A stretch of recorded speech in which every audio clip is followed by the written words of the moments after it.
Welcome to UX Research Geeks, where we geek out with researchers from all around the world on topics they are passionate about.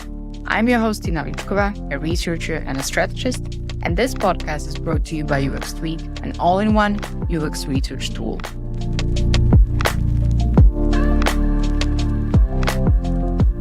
This is the episode 54 of UXR Geeks, and we're thrilled to feature the inspiring Tejiri, a designer from Nigeria with a passion for empowering others.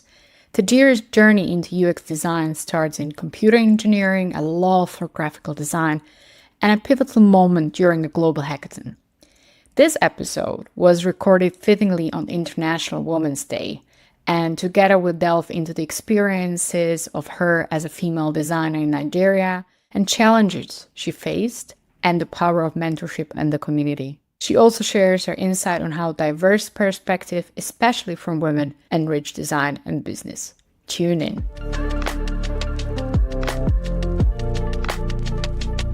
As every time, before we dive into the topic, I would like to ask you to a little bit introduce yourself. Who are you? What are you doing? Tell us everything you want to. All right. Thank you so much. And it's so good to be on this episode. So my name is Oghenetejiri Agbodoroba. And most people call me Tejiri or TJ for short, because usually it's difficult for them to pronounce the entire name. So I grew up in Warri Delta State, which is in the south of Nigeria. And I have my background in computer engineering, but for the last 3 years, I've been a user experience designer. And so currently, I work with Kimoyo.co, where I lead the design and delivery of software solutions. And Kimoyo.co is more like a research tool. It's automating user research and market research across Africa. And in addition to that, I also co-lead one of the Google Developers Community Program, where I'm helping over 600 people break into tech. So that's a summary. Nice. So if anybody wants to have you as a mentor, they can approach you through this program. Do I understand it right? Yes, of course they can. Great. So please do it. I hope you are not overwhelmed after this episode. I'm interested in this switch of yours because it's not super common, but it's common that people from IT switch to design. Mm-hmm. Where does it come for you, this decision?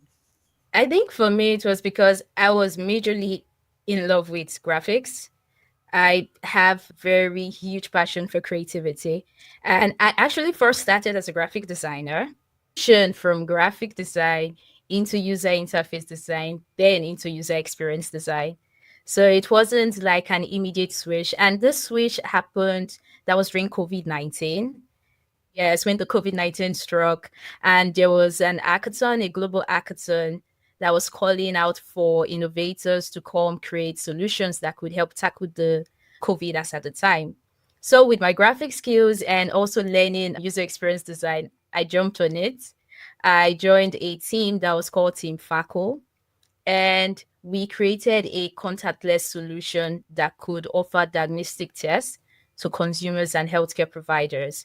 And to our surprise, we ended up winning first place for COVID-19 hackathon.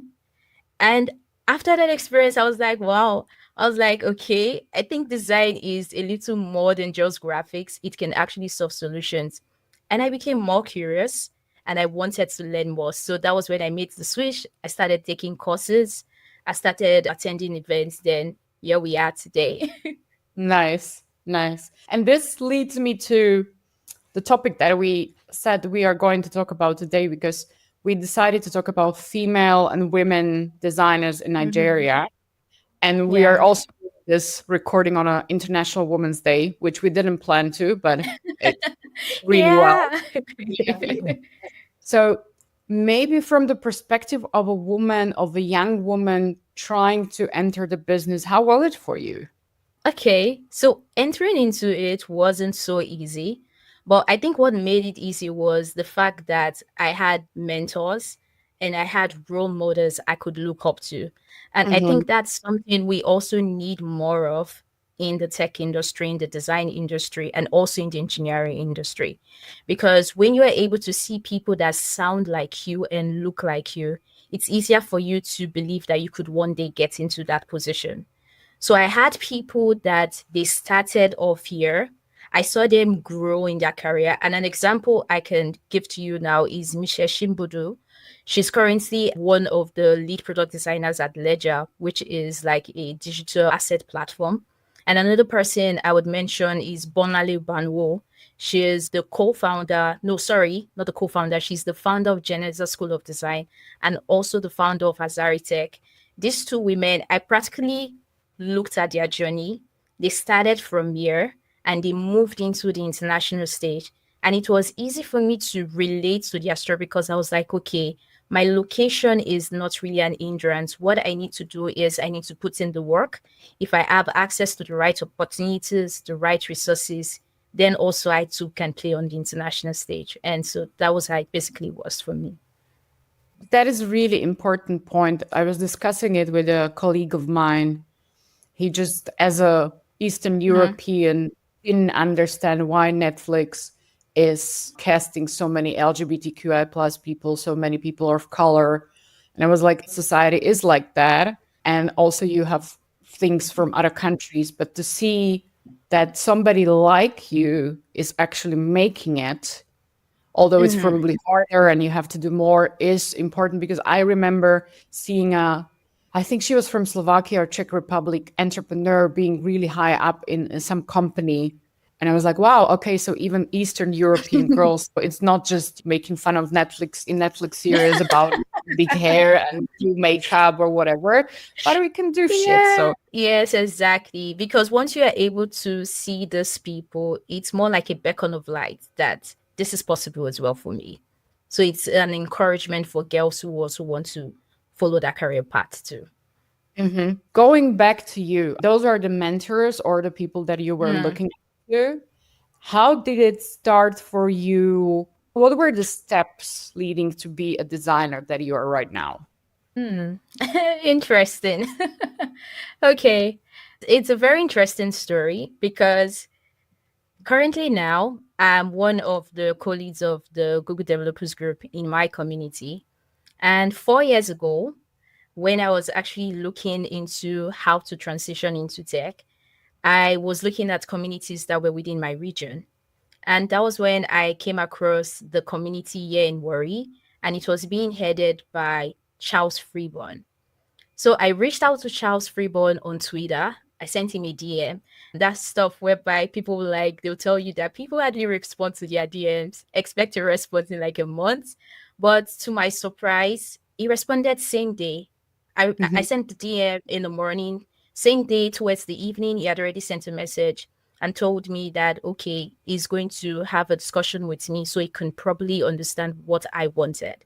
So we had the conversation, and he told me he's currently the lead for GDG, and he would want to add me to the platform. That once I get into the platform, I would be able to have access to resources because they always organize workshops, meetups. At first, I was hesitant because it was more of a developer community, but it was not until I joined the community I saw it was a people that had diverse skills from product management to design to QA testing. So we had different people in the community. And so that was the beginning for me, just basically attending meetups, seeing what people were doing. So I was more like building on my curiosity. And it was even in the community after I joined the community, that was when the Global Hackathon Slack channel was shared.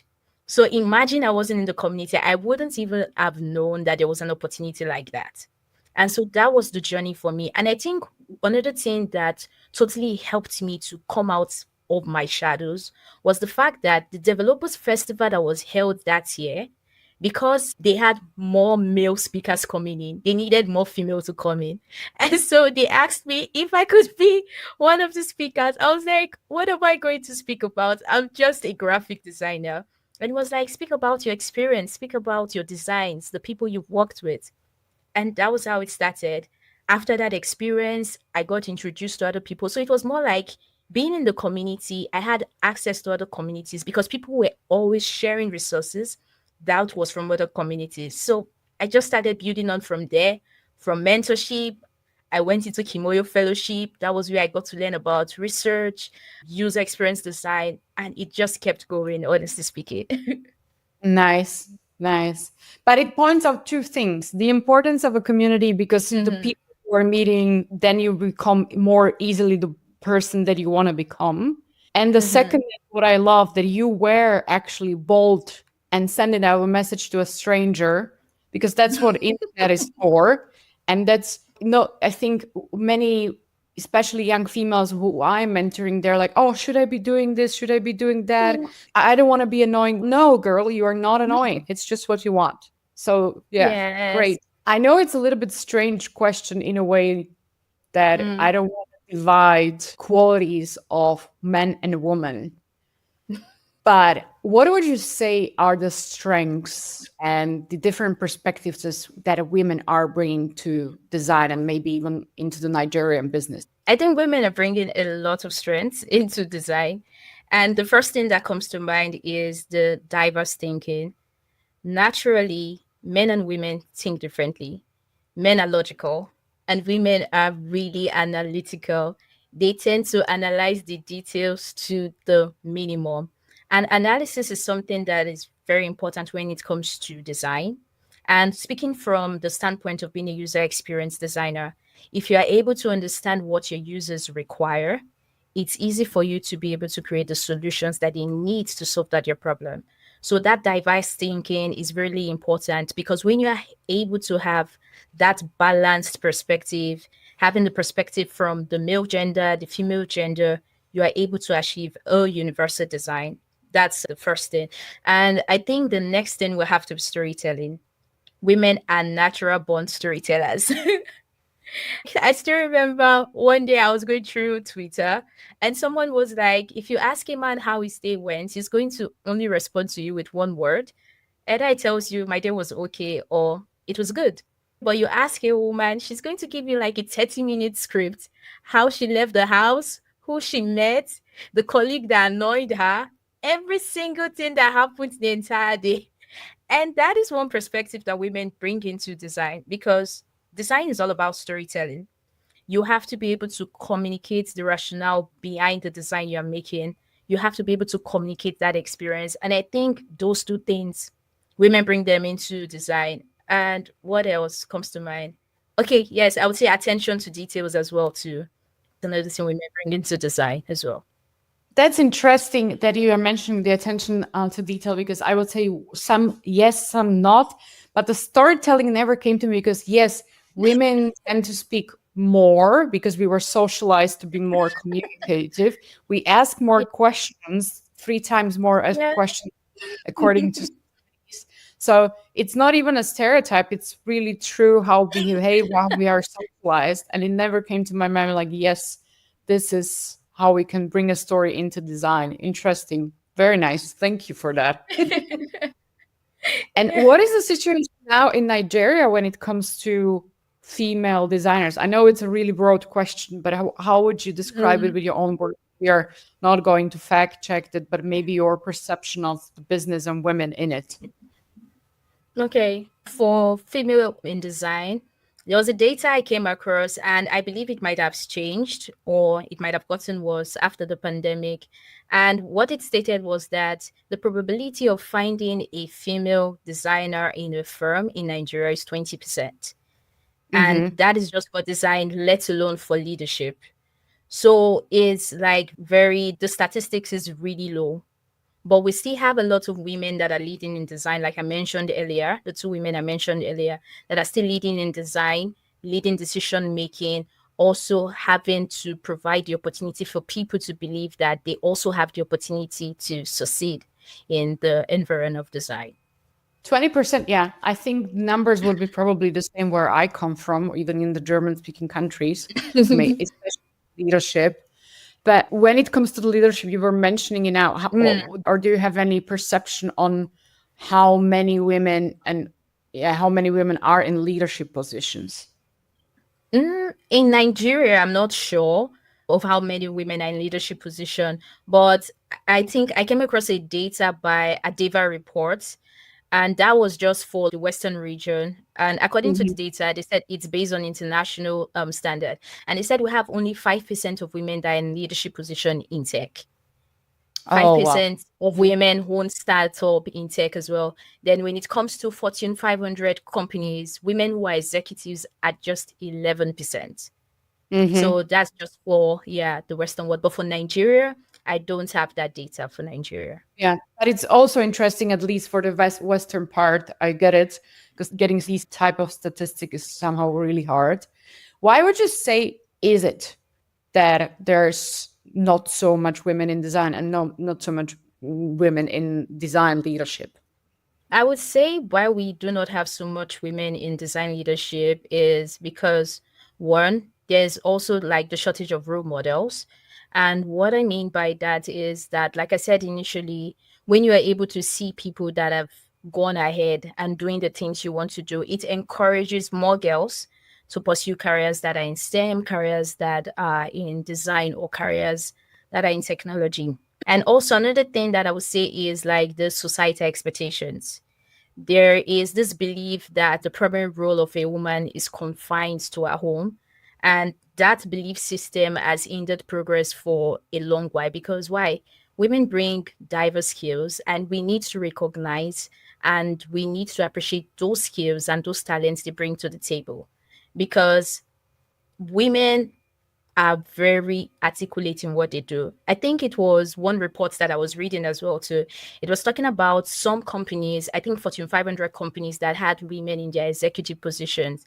And it talked about how they had increase in revenues, turning over 60 something percentage. And if you see those kind of data, it tells you that women have the skills that are needed to lead business and lead decisions making. So, like I said, society expectations, lack of role models, those are two things I feel Mhm. hindering those women. Yeah. It amazes me that we have to still discuss this and defend that women are great at their jobs. I don't know if I want to cry from it or I want to be angry or anything. We have to come up with this data. Even the fact that we have to come up with the data, oh, we can earn money and good money is, but I love it that you have the proof. Yeah. And a little bit more of a personal question, because especially when I started in advertising and then I went to UX. Mhm. UX was very much for me a very welcoming place. It was a little bit harder when I was in management positions where I was talking to people higher up in hierarchies of the companies, and those were most of the time men.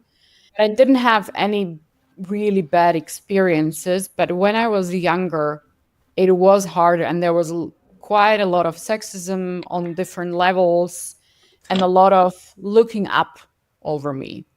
And sometimes Mm. even it happens that I go for a date and a guy learns that I am in UX and they start to lecture me on what is UX, where I'm like 10 years in this business. How was it for you personally? What were you fighting for and against? I think one thing I was always fighting for was proving that I could do what I could do. You always had your skills questioned. And I had an experience quite recently. I had a meeting with a client because I had not met the client before. So we're supposed to have that initial intro call, talk about and the product and everything. The moment I got into the call, I knew from that moment that we were not going to have a second call because of the responses and how the conversation was going. And so immediately he told me that he was going to give me a call. I knew the call was not going to come in. And believe you till now, I haven't heard from that client. And so you always have like your skills questioned if you would be able to deliver. But it's not about how I look, it's about what I can deliver to you. And that's like the most important thing. I think that's one thing I've experienced. And another experience I had as well too, I was working with two other guys on a product, and I was the only female designer on the team. And so we usually had things whereby we'll discuss what we're working on. And I discovered that for every time that we had a sync, it was like they had a conversation prior, and moving into that conversation, it felt like it was a continuous conversation from what they had. So I was like, what exactly is going on? So I always felt by the side. And that's where mentorship is very important. I was very fortunate to have a mentor. And I reached out to my mentor because I have both male and female mentors because I enjoy their different perspective based on the work that they do. And he Mm. told me that if I want to solve this, I should ensure that I speak up during the meeting. No matter what they say, I should ensure my voice is heard. And at the end of every meeting, I should let them know that, okay, what are we working on till we meet next? Let's assign the tasks that everyone will be working on. So when we meet during the next time, everyone is going to do a presentation of what they worked on and we are going to give feedback. And that was what solved it for me. The next meeting, I implemented the advice he gave me, and that was how we started working going forward. And honestly, I can tell you the truth, from the very first experience, it wasn't nice. You would go back questioning if you're good at what you do, and that's not a good feeling at all. It's not. I imagine people who are more introverted or people who just didn't have a possibility to be bold because they didn't have, for example, siblings to fight with. That's training. We women, it's this paradox of we have to be bold, we have to speak up for ourselves, we have to Mm-hmm. defend ourselves still. And when we do it, we are then even sometimes called bad names, or, oh, you are too much, or you are too annoying, or you are too hard, or whatever. So it's actually the feedback when you do it and sustaining it can be Mm-hmm. hard. Yeah, it can be hard, and you have to do it in such a way where you don't come off as being rude, because then Mm. people would take you that, oh, you're someone who's unapproachable. So you have to be careful about that as well. Yeah, but it's still when a lady or a woman, female is rude or angry, it's always. I had a fight with a friend of mine where he goes, "Oh, you're aggressive." Well, no, I'm not aggressive. I'm angry. And that's a difference. And I'm showing you. Then I So, am angry. you were mentioning more times the mentors and the communities. And if you were to give an advice on, or maybe insight on these communities to younger people or even people who wants to get into the business no matter the age, what would you tell? How can these communities and these mentors help you? Okay, so for these communities and these mentors, they can help you with training. They can help you have access to resources. And also, they also serve as support networks. And one example that I can give is like the Women Tech Makers program. And like I told you earlier, one thing I've discovered is if you are in one community, there's a probability that someone who is in that community belongs to 7 or 10 other communities. And every information they would be getting from that community will be passed on into that community. And that was how it started for me. I was just in the GDG and WTM community here in Warri. And from that community, I was having resources to other communities like She Code Africa, Ingressive for Gold, because they were constantly sharing the opportunities, sharing the resources that were in that communities. Because they were offering trainings, there were communities that were offering as much as giving laptops to people who would want to learn how to program. They were offering data stipends. They were even offering as much as they would pay for a course you want to take. So all of these opportunities are available. So you just need to join one community. And I can say for starters, you can join the Women Tech Makers because that is one community that you have anywhere around the globe. Wherever you are located, there's a Women Tech Makers community. If you can join that, you would have access to other communities because the resources goes around like a 360 degree. Mm-hmm. Understood. Great, great advice. And talking about advices, this is probably one of my last questions, but as we have the Women International Day, I want to ask you, what would you advise Nigerian men professionals how to deal with women? I think the one word I would just say is empathy. Mm-hmm. That's the one word I would say, empathy. They should be more empathetic. We have a lot of men that are already doing that. I think recently there were a lot of men that sponsored a few ladies in design during this International Women's Day. There's a design school called Pessels that is currently in Lagos. So what they did, they were like sponsoring 15 ladies into design.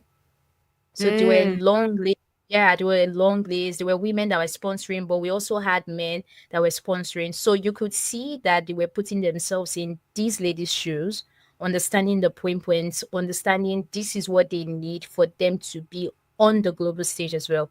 They need these trainings, they need the technical know-how, they need access to these opportunities, and it's only come if they know how to do the required skills. And so they should just be more empathetic. Empathy is the key word. That's what I would say. I hope that a lot of men are really trying and doing the work. I'm seeing it as well. And I hope more and more will come. Last question. Where can people follow you and where can they contact you? Okay, so people can follow me on LinkedIn. Great. So thank you very much for your wisdom. Thank you very much for doing the work in looking into the data and telling us your story. I really appreciate it and have a beautiful International Women's Day. Thank you so much, Tina.